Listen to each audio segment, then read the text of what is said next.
Hello everyone, आप देख रहे हैं एकलव्य स्नातक और इस वाली वीडियो हम बात करने वाले हैं। यूनिट नंबर 18 है हमारा, जिसका नाम है महिलाएं और लैंगिक स्थिति।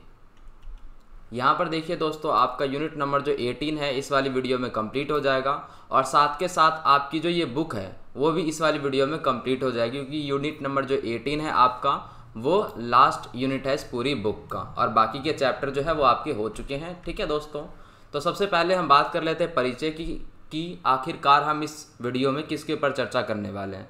तो मैं आपको बता दूं, जो महिलाओं के ऊपर, उनकी भूमिकाओं के ऊपर जो हम यहाँ पर चर्चा करने वाले हैं, जो मेन जो टॉपिक है हमारा वो यही है। ठीक है, यहाँ पर हम बात कर लेते थोड़ा इंट्रो की। तो अगर हम बात करें 1206 से 1750 के बीच का जो समय है दोस्तों, उस समय को मध्यकाल कहा जाता था और मध्यकाल के ऊपर हम जो है काफ़ी समय से चर्चा कर रहे हैं और हमने ये देखा है कि इस काल में दिल्ली सल्तनत और मुगल वंश का शासन रहा है और मुगल वंश में भी जिनके हमने बारे में बात की है वो सभी क्या थे, पुरुष प्रधान जो है वो शासक थे। मतलब जितने भी शासक की अभी तक हमने बात की है उसमें से सभी जो है वो पुरुष थे। ठीक है, तो इस काल में पुरुष प्रधान समाज था, तो इसमें महिलाओं से संबंधित किसी भी चीज़ों पर बात नहीं किया गया है। अगर उनकी भूमिका भी थी तो उनके स्रोतों पे जो है बहुत कम जो ध्यान है वो दिया गया है। लेकिन अब क्या है, अब जो इतिहासकार है वो इतिहासकार महिलाओं की भूमिका के ऊपर में जो है वो रिसर्च कर रहे हैं, उनकी भूमिकाओं का खुलासा कर रहे हैं और ये सभी जो चीज़ें हम इसमें पढ़ने वाले हैं वो उसी के ऊपर हैं। ठीक है दोस्तों, तो इस अध्याय में हम भारत में महिलाओं की भूमिका, उनकी क्या भूमिका रही है उनके बारे में, उनकी जो स्थिति है वो क्या रही है उनके बारे में। ठीक है, और जो कुछ स्पेशल महिलाएं थी, मतलब जिन्होंने जो बहुत तगड़ा काम किया है, उससे रिलेटेड भी हम बात यहाँ पर करने वाले हैं। तो यहाँ पर देखिए, सबसे जो पहला टॉपिक है हमारे सामने वो है दिल्ली सल्तनत काल में। ठीक है, महिलाएं और लैंगिक स्थिति, ये पढ़ लेते हैं थोड़ा सा।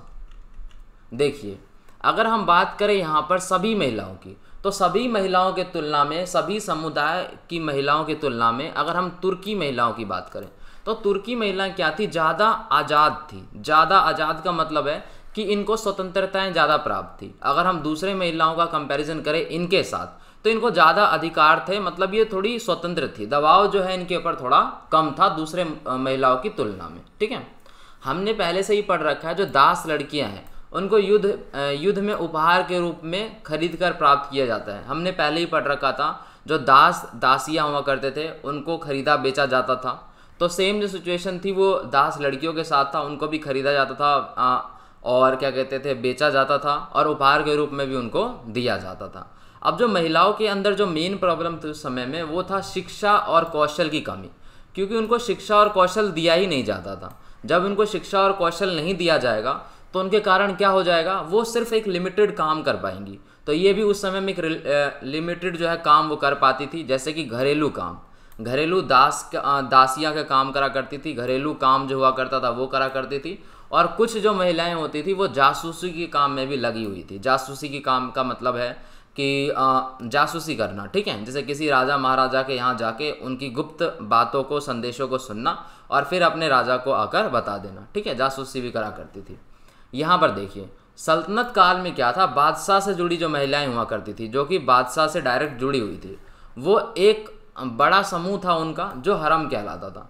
तो हरम का मतलब क्या होता है यहाँ पर हम समझते हैं। हरम के बारे में आपने पहले भी पढ़ा होगा। हरम होता है किसी एक पुरुष की अनेक स्त्रियाँ। ठीक है, कोई एक बंदा है, एक पुरुष है, उसके पास कई सारी स्त्रियां हैं और उनके साथ वो रहता है। तो उस स्थान को जहाँ पर वो काम होता है, जहाँ पर वो रहता है इन स्त्रियों के साथ, उनको हरम कहते हैं। ठीक है दोस्तों, तो यहाँ पर हम बात कर लेते हैं किसकी, फिरोज शाह तुगलक की। तो फिरोज शाह तुगलक जो थे, इन्होंने क्या किया था, महिलाओं को पवित्र स्थानों पे जाने से पाबंदी लगा दी थी। अगर कोई पवित्र स्थल है, किसी बढ़िया जगह है जिसको पवित्र माना जाता है, तो वहाँ पर महिलाओं को पाबंदी लगा दी कि तुम नहीं जा सकते वहाँ पर। ठीक है दोस्तों, तो ऐसा जो कार्य है वो किया था फिरोज शाह तुगलक ने।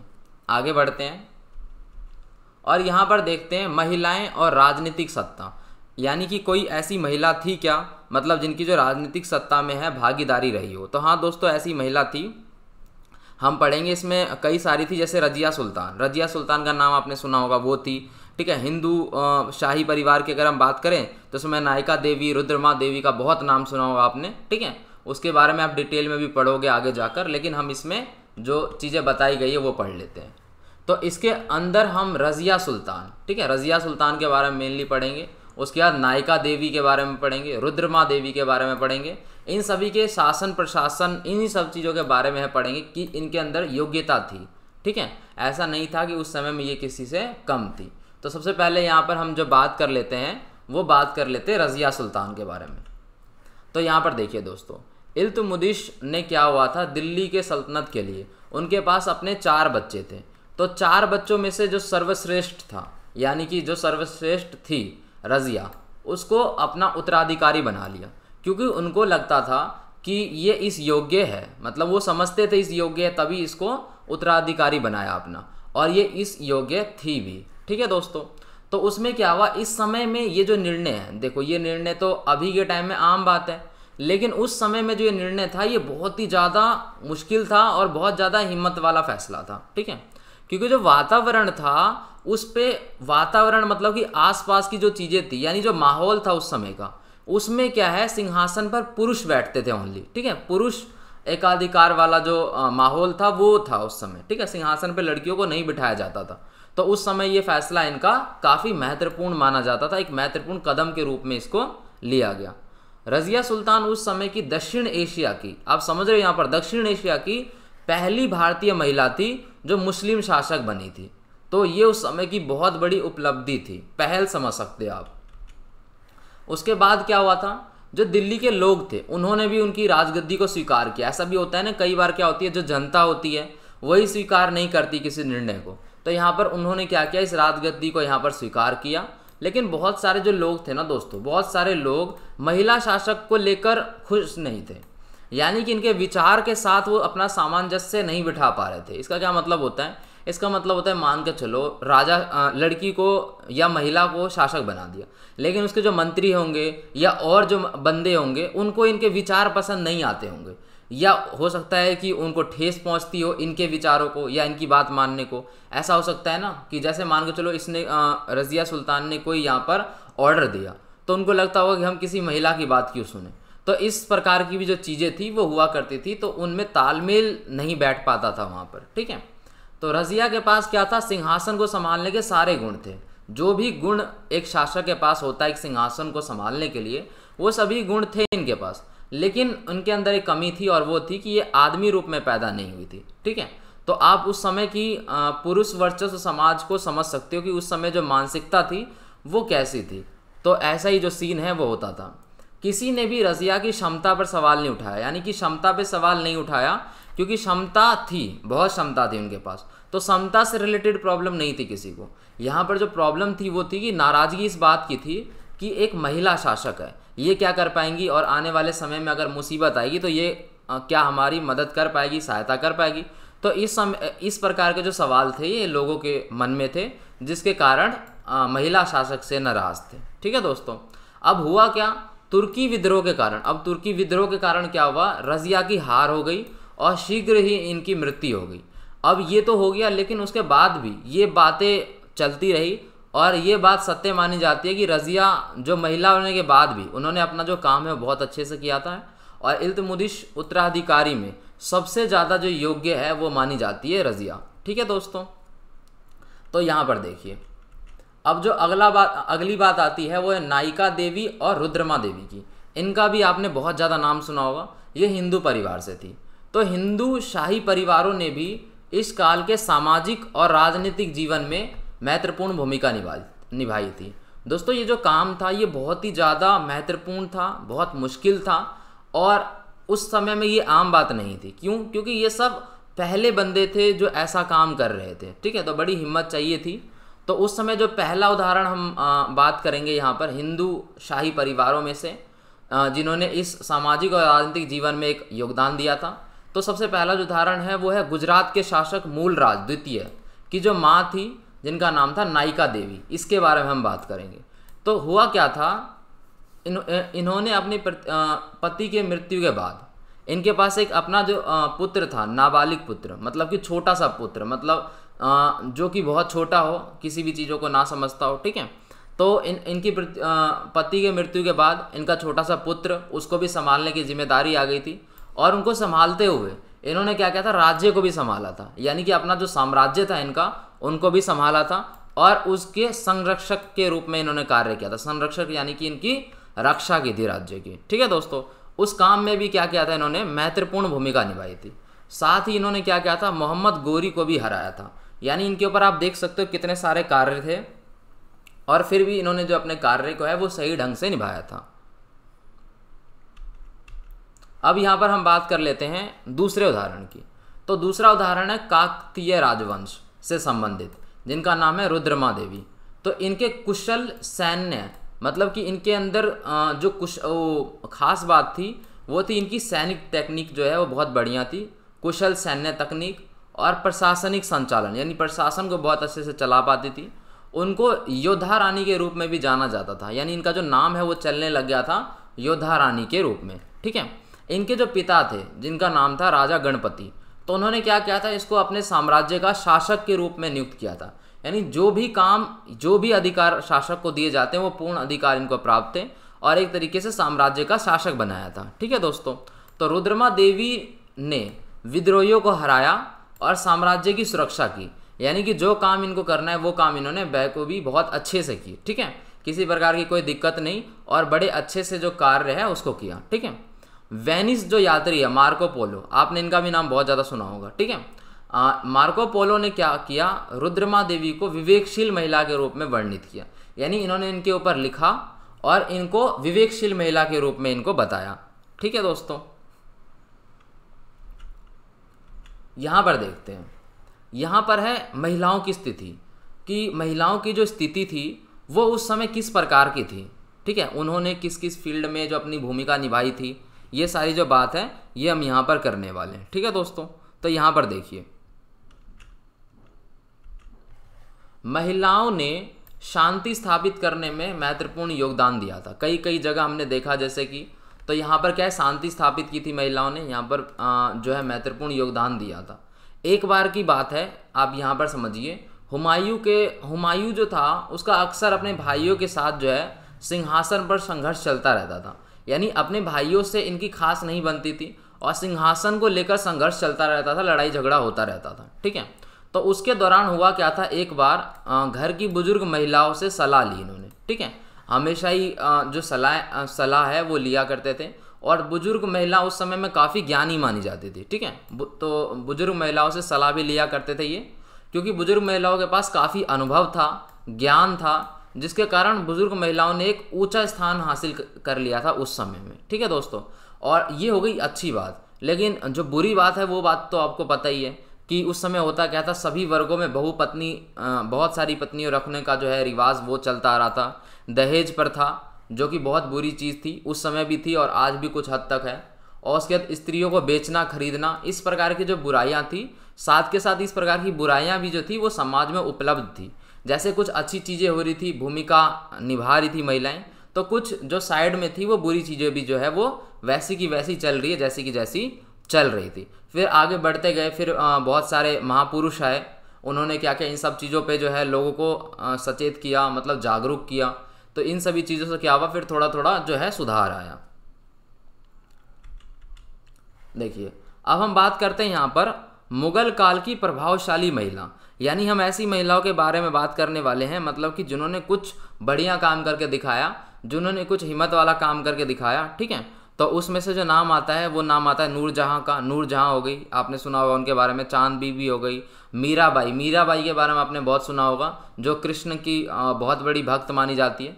तो उनके ऊपर हम चर्चा कर लेते हैं यहाँ पर। सबसे पहले देखिए मुगल काल की प्रभावशाली महिलाएं। ठीक है, यहाँ पर देखिए, मुगल साम्राज्य में महिलाओं की महत्वपूर्ण भूमिका थी। ठीक है, मुगल साम्राज्य में भी बहुत सारी ऐसी महिलाएं थीं जिन्होंने जो है अपनी भूमिका अदा की थी, और उनको बहुत ज़्यादा इम्पोर्टेंस दी गई थी। यहाँ पर समझिए, उदाहरण के लिए क्या हुआ था, एक बार 1581 में अकबर के सौतेले भाई मोहम्मद आकिब मिर्जा ने क्या कर दिया, विरोध कर दिया। तो अब इस विद्रोह को शांत करने के लिए क्या किया, यहाँ पर विद्रोह कर दिया। ठीक है, तो यहाँ पर क्या कर दिया, इन्होंने विद्रोह कर दिया। तो अकबर ने क्या किया, इस विद्रोह को शांत करने के लिए अपनी माँ और बहन को मुगल प्रदेशों का भार सौंपा। यानी उन्होंने कुछ प्लानिंग की, ठीक है, वो कुछ प्लानिंग कर रहे थे, कुछ समझ रहे थे, तो उसके लिए उनको टाइम चाहिए था। तो उस टाइम में थोड़ी देर के लिए यानी कि उत्तराधिकारी बना दिए, यानी कि सभी जो जिम्मेदारी है वो इनके ऊपर दे दी थी। यानी कि उस समय में भी जो अच्छी महिलाएं थी, मतलब जिनके अंदर टैलेंट था या जो इन चीज़ों को संभाल पाती थी, तो उन पर भरोसा किया जाता था और उन पर जो भार है वो सौंपा जाता था साम्राज्य का भी कई कई बार। ठीक है दोस्तों, तो शाहजहाँ की एक और यहाँ पर देखते हैं। शाहजहाँ की 18 वर्षीय बेटी जो थी शाहजहाँ की, जहाँ आरा नाम था उनका, तो उनको पादशाह बेगम कहा जाता था और इनके पास बहुत सारी संपत्ति भी थी। तो इनको एक अलग उपाधि दी गई जिनको पादशाह बेगम कहा जाता था, और उसके बाद इनके पास बहुत सारी संपत्ति भी थी।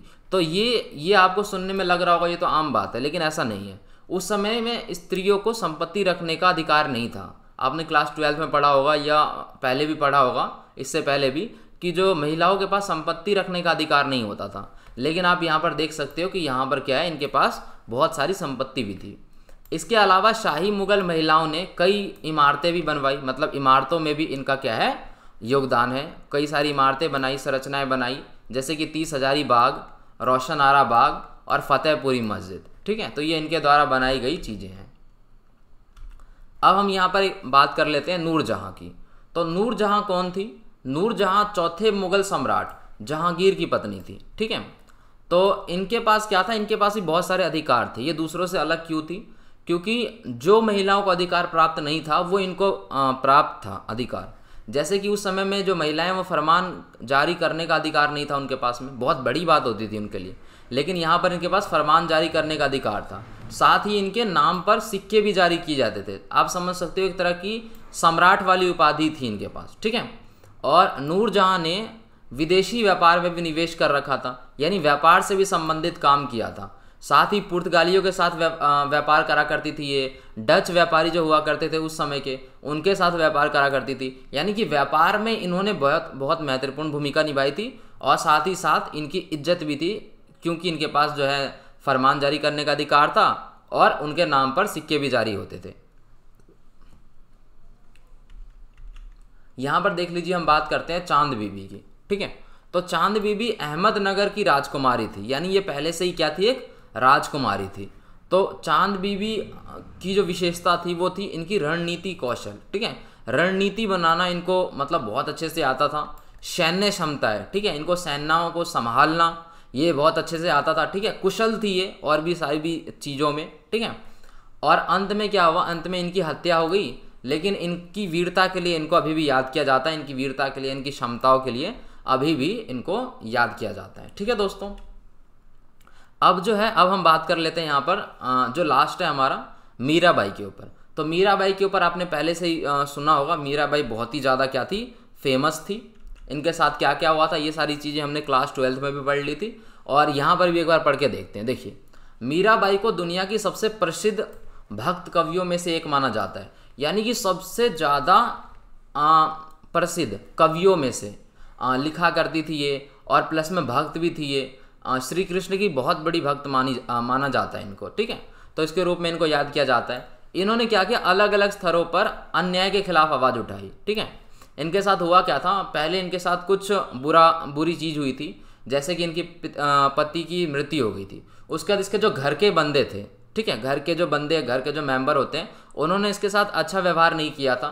ठीक है, इनको सताया था, परेशान किया था। लेकिन क्या था, ये शुरुआत से श्री कृष्ण की भक्त थी, तो इन्होंने इन सब चीज़ों से ऊपर उठ चुकी थी। इन काफ़ी विकसित हो चुकी थी, मामूली महिलाओं की तरह नहीं, ये काफ़ी विकसित हो चुकी थी। तो इन्होंने घर वर सब छोड़ा और आगे ये सब काम किया है, पढ़ेंगे यहाँ पर। देखिए, अन्यायों के खिलाफ इन्होंने आवाज़ उठाई। हुआ क्या था, मीराबाई एक राजपूत राजकुमारी थी। ठीक है, तो उनके पति की मृत्यु हो गई थी। उसके बाद इसके जो परिवारजन थे, यानी इनके घर के सदस्य, घर के जो बंदे थे, उन्होंने इसको बहुत ज़्यादा परेशान किया। लेकिन ये क्या था, इनके पास एक प्लस पॉइंट था कि ये भक्त थी श्री कृष्ण की बहुत पहले से, और इतनी सारी भक्ति करी थी, इतनी सारी किताबें पढ़ी थी। ठीक है, इनके गुरु भी थे जो कि बहुत ही महान थे। तो मतलब बहुत सारे इनके अंदर विद्या थी, कला थी, ये सारी काफ़ी चीज़ें थी।